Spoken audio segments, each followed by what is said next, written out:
আৰু গ্ৰামোন্নয়ন বিভাগৰ যিখন অসম পঞ্চায়ত ফাইনেন্সিয়েল ৰুলছ 2002 আছিল তাক আমি কিছু আজি সংশোধন কৰো বাকি সংশোধন বিলাকৰ উপৰিও ইয়াত যেটো ডাঙৰ সংশোধন হল যে এতিয়াৰ পৰা পঞ্চায়তৰ বজাৰসমূহত বা ঘাট বজাৰসমূহত সৰু খুৰা যি শাক সবজিৰ বিজনেস কৰিবলৈ দোকানী আহি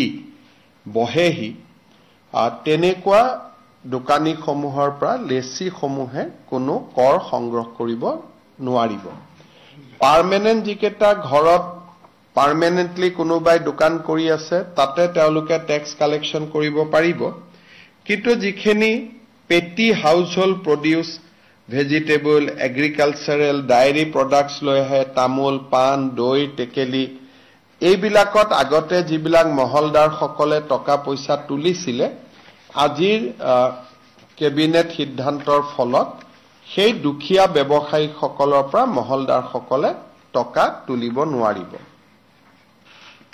ইয়াৰ উপৰিও যিসকল মহলদাৰ হ'ব তেওঁলোকক কিছু দায়িত্ব দিয়া হৈছে